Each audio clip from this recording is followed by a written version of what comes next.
आज का सबसे बड़ा नमन, सबसे बड़ा वंदन मेरी प्यारी भारत माता को।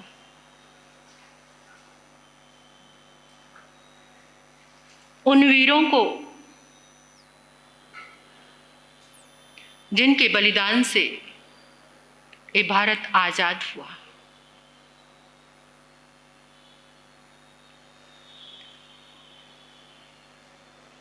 बात है 1835 की।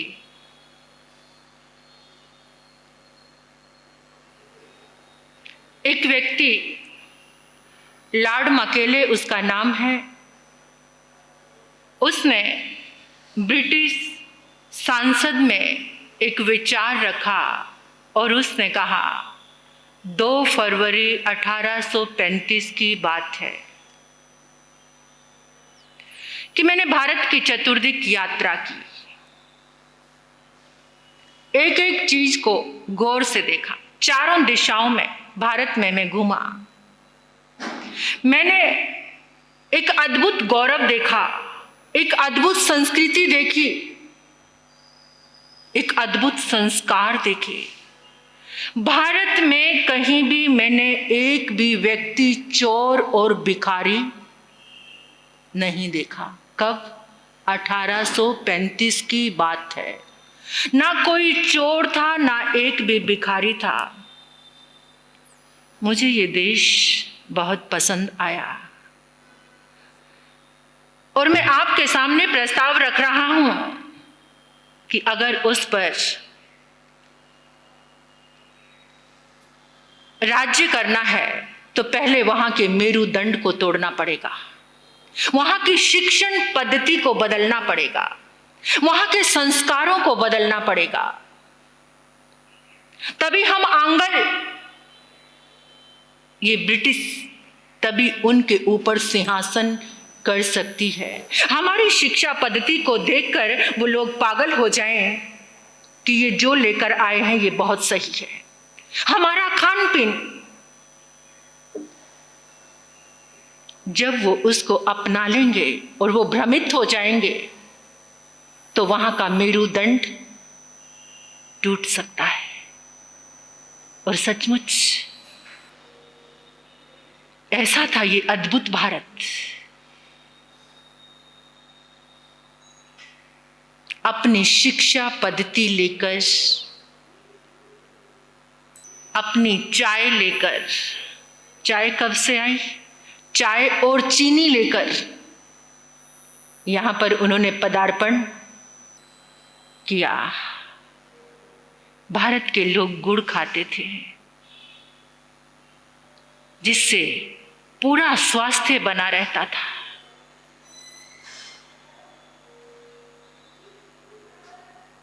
आज इस भारत माता के लिए उन वीर शहीदों को याद करना हम सब का कर्तव्य है। मैं बेशक से साध्वी हूं, जैन साध्वी, लेकिन राष्ट्र से बड़ा कुछ भी नहीं है, देश से बड़ा। और ये एक दिन तो ऐसा है कि अपने आप को भूलकर अपने देश की उन वीरों को याद किया जाए, नमन किया जाए, जिन्होंने जिस समय आप लोग दिवाली मना रहे थे उस समय वो खून की होली खेल रहे थे। जिस समय हम घरों में महफूज बैठे थे, सरहद पर उनकी लाशें गिर रही थी और वो खून हर एक हिंदुस्तानी का था, चाहे वो कोई भी था, सिख, हिंदू, मुस्लिम, हरियाणा, पंजाब, मद्रास, राजस्थान, महाराष्ट्र, कहीं के भी वो वीर थे। सबने अपनी शहादत देकर इस भारत को आजाद कराया। ये भारत ही एक ऐसा देश है जहां एक भाई अपने भाई के लिए वनवास जाता है तो दूसरा भाई घर में राजमहलों में वनवासी की तरह रहता है। ये भारत का इतिहास है। यहाँ की बेटी अपने पिता के गौरव की रक्षा के लिए अपने पिता का माथा न झुके, आजीवन विवाह नहीं करती। ये भारत का इतिहास ऐसा है।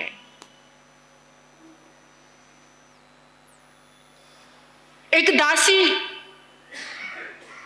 अपने राजपुत्रों को बचाने के लिए अपने पुत्रों का बलिदान दे देती है। ऐसा इतिहास, रोंगटे खड़े होते हैं। जिस आजादी के महल में हम रह रहे हैं, ये आजादी की नींव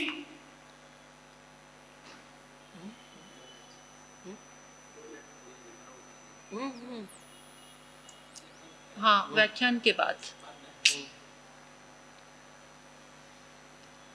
प्रवचन के बाद तिरंगा लहराया जाएगा।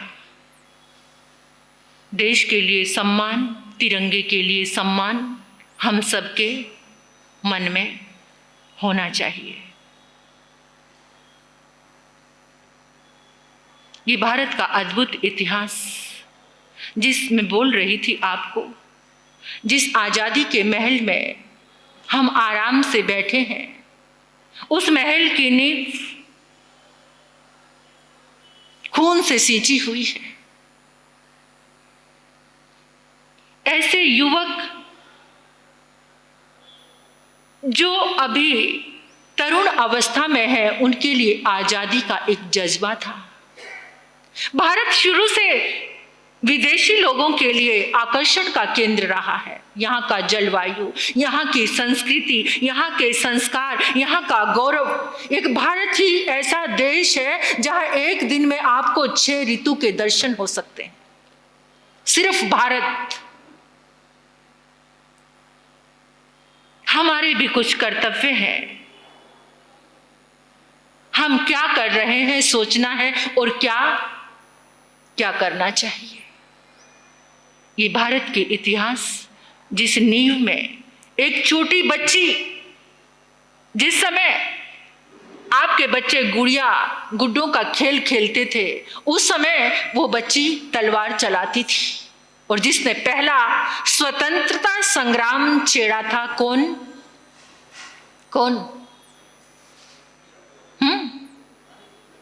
रानी लक्ष्मीबाई। क्या अद्भुत शौर्य होगा। अगर बीच में गद्दारी ना होती तो वो कुछ और ही कर देती। लेकिन शुरू से सेंध लगाने वाले जीवन में गद्दार लोग रहे हैं, बिक गए और आज भी देखो बिक रहे हैं। पहले भी वो विदेशी कंपनी, ईस्ट इंडिया कंपनी के नाम से एक कंपनी ने आकर पूरे भारत को गुलाम बनाया था, और लेकिन आज भी वो गुलामी बरकरार है। मल्टीनेशनल कंपनीज, आज का खान पान आप देखो, आपके बच्चों का, कितनी विदेशी कंपनियां हैं जिनके थ्रू आप ऑनलाइन क्या आ रहा है। आज भी वो गुलामी छूटी नहीं है, वो गुलामी चल रही है। लेकिन फिर भी सुबह से ही कहीं कहीं से आवाजें आ रही थी देशभक्ति के गीतों की। जो शहीद हुए हैं उनकी जरा याद करो कुर्बानी। अंदर से रोम रोम में रोमांच हो रहा था। क्यों हो रहा था पता है आपको? उसका भी एक कारण है।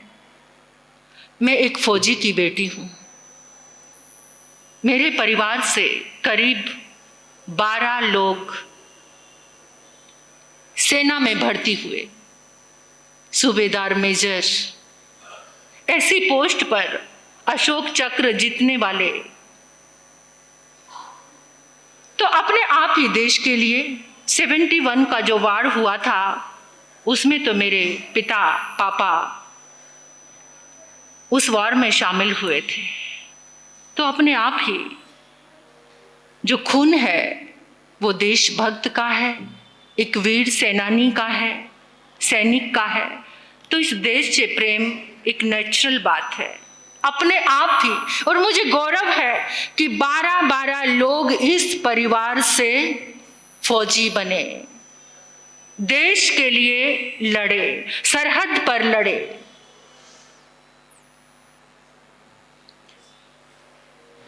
ये बात हवाओं को बताए रखना, ये बात हवाओं को बताए रखना, रोशनी होगी चिरागों को जलाए रखना। ये बात हवाओं को बताए रखना, रोशनी होगी चिरागों को जलाए रखना।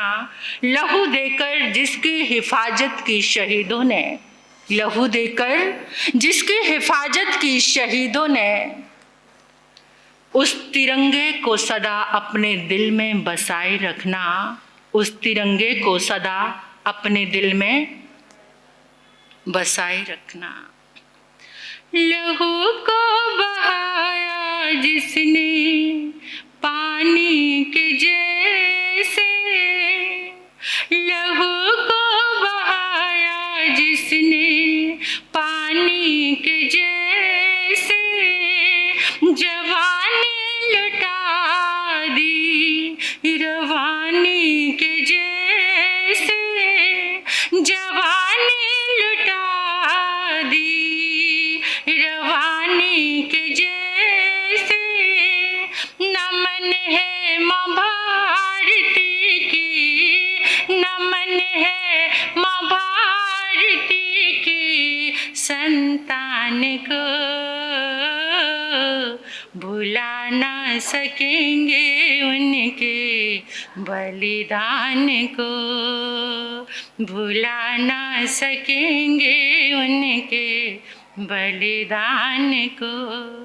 तिरंगे के साए में कटाए जो सर है, तिरंगे के साए में कटाए जो सर है, वो बलिदान वीर जन्मों जन्मों अमर है। जरूरत है फिर से उनकी, जरूरत है फिर से उनकी हिंदुस्तान को,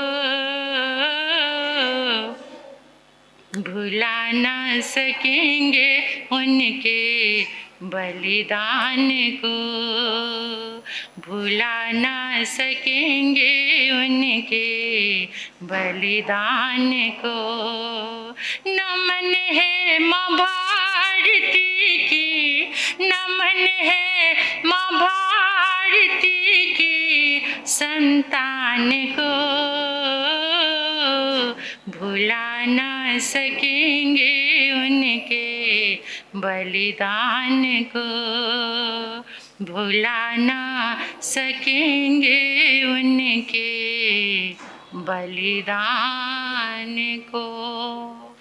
खेत में पिता हल चला रहे हैं। एक छोटा सा 3 साल का बच्चा जमीन में जहां जहां पिता हल चला रहे हैं कुछ दबा रहा है। उस 3 साल के बच्चे से पिता ने पूछा, ये क्या कर रहे हो? वो बच्चा कहता है, अंग्रेजों के लिए बंदूक उगा रहा हूं। क्या? अंग्रेजों के लिए बंदूक उगा रहा हूं। जब ये बंदूक उग जाएगी मैं एक एक अंग्रेज को इस बंदूक से मार डालूंगा। कौन था वो बच्चा? पता है? नहीं? आजादी का दीवाना, इस भारत मां का लाल, सरदार भगत सिंह। सरदार भगत सिंह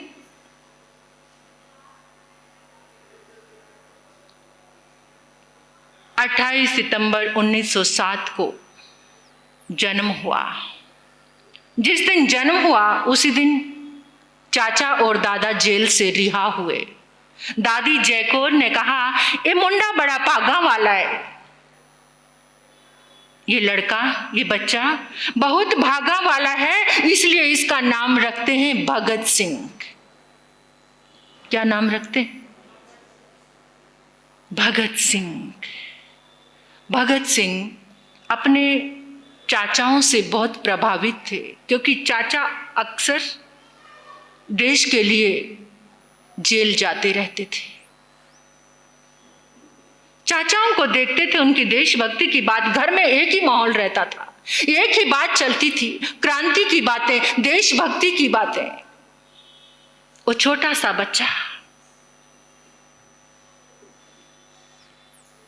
जब वो 9 साल का हुआ, उसके चाचा जेल में ही एक रोग हो गया, तपेदिक का रोग बोलते थे उसे, वहीं पर उनकी मृत्यु हो जाती है। चाची बहुत रोती है। वो छोटा सा 9 साल का बच्चा चाची के आंसू पोंछता है और कहता है, चाची रो मत, एक एक से गिन गिन कर बदला लूंगा, मुझे थोड़ा बड़ा हो जाने दो। जब 12 साल का हुआ, अमृतसर में उस 12 साल के बच्चे ने एक दृश्य देखा।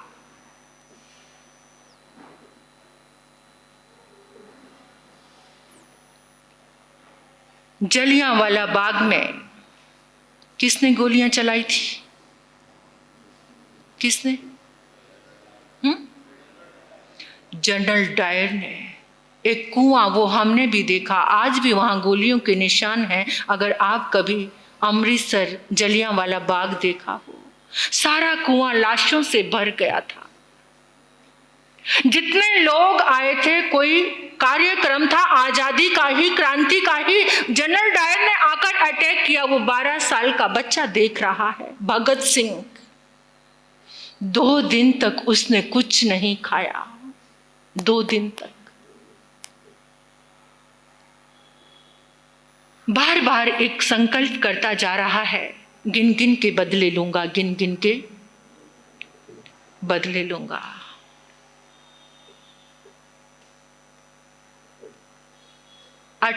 मार्च 1931 लाहौर की जेल, लाहौर की जेल। उस जेल में अपने पिता को एक लेटर लिखता है। 404 पेज की एक डायरी लिखी भगत सिंह ने। आज भी उनके भतीजे के पास वो डायरी है। उस डायरी के ही कुछ संस्मरण कहीं से मिले मुझे।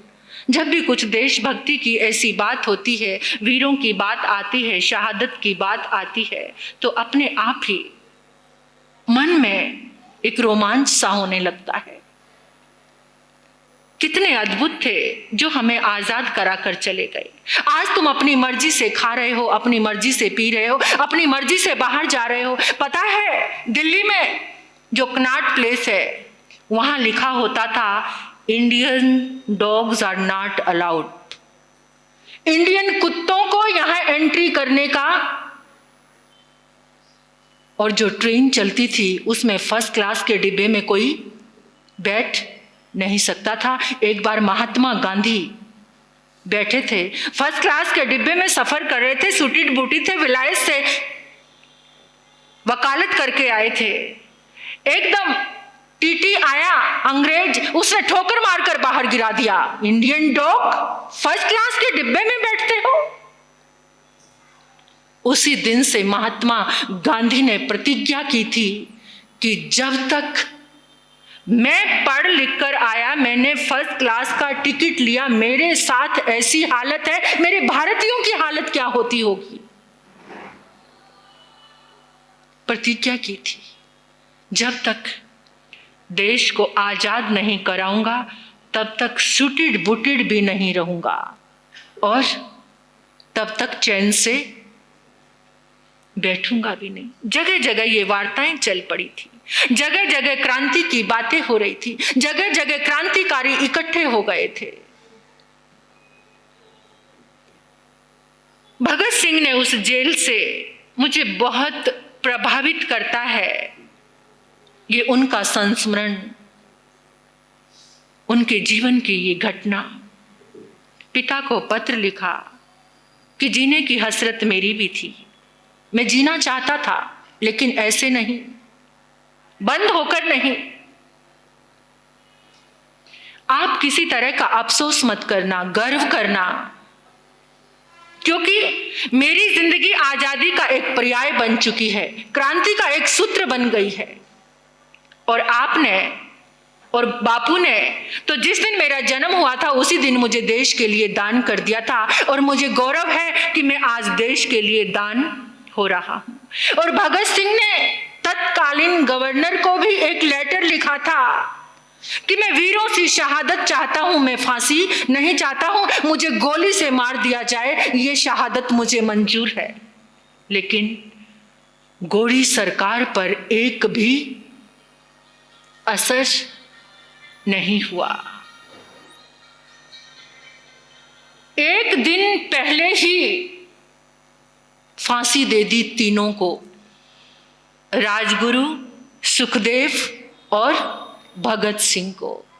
अंग्रेजी सरकार डरती थी कि भगत सिंह की फांसी से बहुत बड़ा विद्रोह फैल जाएगा, इसलिए उन्होंने बिना बताए एक दिन पहले और सारे कानूनों को दांव पर लगाकर, कानून नहीं होता कि संध्या के समय किसी को फांसी दी जाए, लेकिन उन्होंने शाम को ही कि जन सैलाब उमड़ उमड़ कर क्रांति के ये सूत्र हमारे ओर बढ़ते ना जाए, क्रांति और ज्यादा ना बढ़ जाए। भगत सिंह ने एक दिन पहले, फांसी से एक दिन पहले अपने दोस्तों को एक लेटर लिखा। वो लेटर सामने आया, अपने दोस्तों को पत्र लिखा, और पत्र में लिखा, मेरे जाने के बाद आजादी के इस दिए को बुझने ना देना। तुम सोच रहे होगे कि मेरी कोई तमन्ना नहीं है, मेरी तमन्ना है। मैं आजाद होकर जीना चाहता था, ये कैद में पढ़कर नहीं, क्योंकि आजाद होकर जो मैं करना चाहता था वो बहुत कुछ कर सकता था, लेकिन जो देश के लिए करना चाहता था वो कर नहीं पाया, उसका 100वां हिस्सा भी कर नहीं पाया। मेरा सपना था आजाद भारत में रहने का, मैं देश को आजाद होते देखता, लेकिन मुझे लगता है कि अब मुझे जल्दी ही फांसी पर चढ़ा दिया जाएगा। तुम सब मिलकर जो मेरे कार्य हैं अधूरे, उनको पूरा करना। माता विद्यावती को भी कहा, मां ने आकर कहा, बेटा तू इतनी छोटी उम्र में, कितनी छोटी उम्र में शहीद हुए वो, कितने साल के थे? 1907 में जन्म हुआ और 1931 में कितने साल?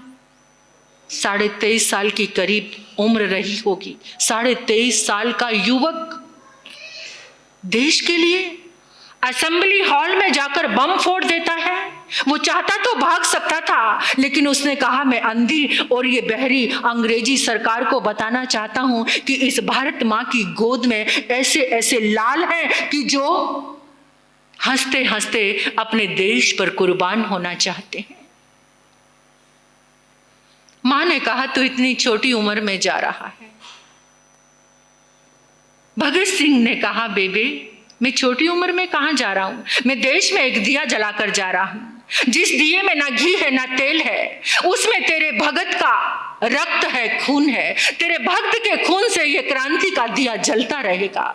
और सुन, जब जब कोई भ्रष्टाचार के लिए, जब जब कोई बुराई के लिए आवाज उठाता तुझे दिखाई देगा, तो उन सब में देखना वो तेरा भगत है। तेरा भगत कभी कभी मर नहीं सकता। आजादी का वो दीवाना, ये भारत मां का लाल, एक नहीं अनेकों, चंद्रशेखर आजाद। अंग्रेजी सरकार जिसकी मरी हुई लाश से भी डर रही थी, अपना ही सेवक उसने गद्दारी कर दी। साइकिल पे कहीं गए थे चंद्रशेखर आजाद, वहीं पर इतने अंग्रेज लोगों ने उनको गोलियां ही गोलियां, लेकिन जब वो जमीन पर गिर गए तब भी डर के मारे कोई पास नहीं जा रहा, कभी उठकर हम सबको मार देगा। गुरु गोविंद सिंह जिन्होंने अपने दोनों बच्चों को दीवार में चिन्हा दिया। देखो इस इतिहास को, देखो इस भारत भूमि को, जिसका एक एक कण, और आज भी कितने शहीद हैं, अभी भी वर्तमान में सरहद पे कितने शहीद हो रहे हैं, कितनी छोटी उम्र में। हमारा क्या कर्तव्य है, हम क्या कर रहे हैं? ये तो भारत का गौरव है कि वर्तमान में ऐसे प्रधानमंत्री जो हर पल देश के लिए ही सोचते हैं, वो मिले हैं। उन्होंने भारत को नए आयाम दिए हैं। आए दिन शहीद होने वालों को लिए श्रद्धांजलि देते हैं। भारत के गौरव को, आन बान और शान को बनाए रखने की पूरी पुरजोर मेहनत उनकी चल रही है। चलो, हम इतना कुछ नहीं कर सकते तो कम से कम आज के दिन किसी को आज़ाद करा सकते हो आप जो गुलाम है। कौन है गुलाम? परमात्मा महावीर का धर्म कह रहा है कि अगर आज़ाद हुए हो तो तुम भी किसी को आज़ादी दिलाओ। उन मूक पशुओं को ही आज़ादी दिला दो। आज के दिन अपने धन से कुछ जो मरने जा रहे हैं उनको आज़ाद करा दो। परमात्मा का ये निश्चय का धर्म है, एक व्यवहार का धर्म है। लेकिन आज का दिन इस व्यवहारिक भाषा में भारत माता की उस शहादत को नमन करने का दिन है। लेकिन हम भी कुछ ना कुछ प्रतिज्ञा जरूर करके जाएं कि आज हम कुछ ना कुछ ऐसा कार्य जरूर करेंगे, हम भी किसी को आज़ाद करवा सके। हमारे अंदर भी ऐसी ताकत आए, अगर देश से प्रेम है, अपनी भारत माता से प्यार है, अगर कुछ मन में आता है कि अपने भारत के लिए हमारे भी कुछ कर्तव्य हैं, उन कर्तव्यों को जगाकर 15 अगस्त के इस पावन अवसर पर हमें भी कोई सौगंध लेनी चाहिए, कोई नियम लेना चाहिए। हमारे प्रधानमंत्री जी कहते हैं ना, सौगंध है मुझे इस माटी की, मैं देश नहीं झुकने दूंगा। सौगंध है मुझे इस माटी की, मैं देश नहीं झुकने दूंगा। सौगंध है मुझे इस माटी की, मैं देश नहीं झुकने दूंगा। मैं खुद मिट जाऊंगा लेकिन ये देश नहीं मिटने दूंगा। मैं खुद मिट जाऊंगा लेकिन ये देश नहीं मिटने दूंगा। ये देश है वीर जवानों का, अलबेलों का, मस्तानों का। ये देश है वीर जवानों का, अलबेलों का, मस्तानों का। मेरे भारत के जैसा कोई देश नहीं, मेरे भारत के जैसा कोई देश नहीं, मुझे इसके सिवा कहीं रहना नहीं। जैसे है चांद सितारों में, मेरा देश है 1000 में। आएगा जब कोई दुश्मन, मैं उसको नहीं टिकने दूंगा। आएगा जब कोई दुश्मन, मैं उसको नहीं टिकने दूंगा। सौगंध है मुझे इस माटी की, बोलो सभी, सौगंध है मुझे इस माटी की, मैं देश नहीं मिटने दूंगा। मैं खुद मिट जाऊंगा लेकिन ये देश नहीं झुकने दूंगा।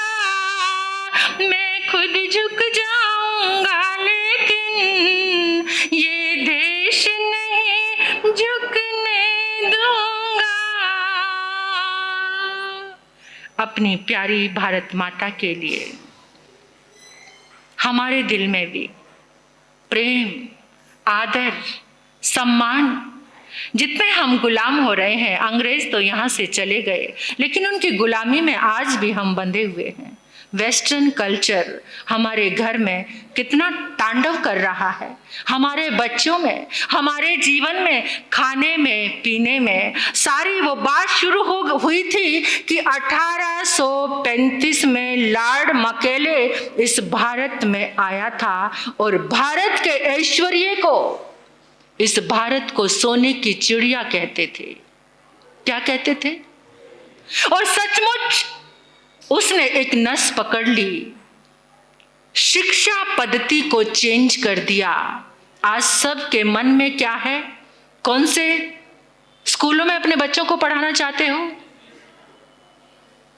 कौन से? English medium. अगर कोई अपने ही जैन समाज का स्कूल चल रहा, उसकी तरफ कोई देखना भी पसंद? इतना तो प्रेम है आपको अपनी संस्कृति से। सारे कॉन्वेंटेड कितना गौरव महसूस करते हो कि मेरे बच्चे कॉन्वेंट स्कूल में, जहां से पूरा का पूरा जीवन बदल रहा है। बदल गए अंग्रेज हमें, भारत तो आजाद हो गया, लेकिन हम दिल से आज भी आजाद नहीं हैं। किसी को इंग्लिश नहीं आती तो आप उसे हीन दृष्टि से देखते हैं। कोई आपको हिंदी और संस्कृत बोलता हुआ मिल जाए तो आपकी मानसिकता क्या है? सोच कर देखो, ये बदले हैं हम, ऐसे आजाद हुए हैं हम। अपनी मातृभाषा बोलने में भी आपको शर्म आने लगती है, ऐसा बदले हैं हम।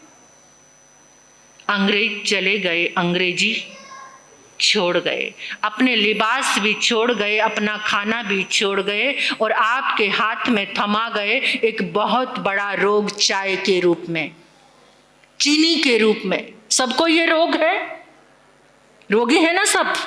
भारत में पहले कोई चाय नहीं पीता था। अटैक किया 1835 में, भारत की संस्कृति, उसके मेरुदंड को, उसके संस्कारों के, उसके गौरव को तोड़ दिया।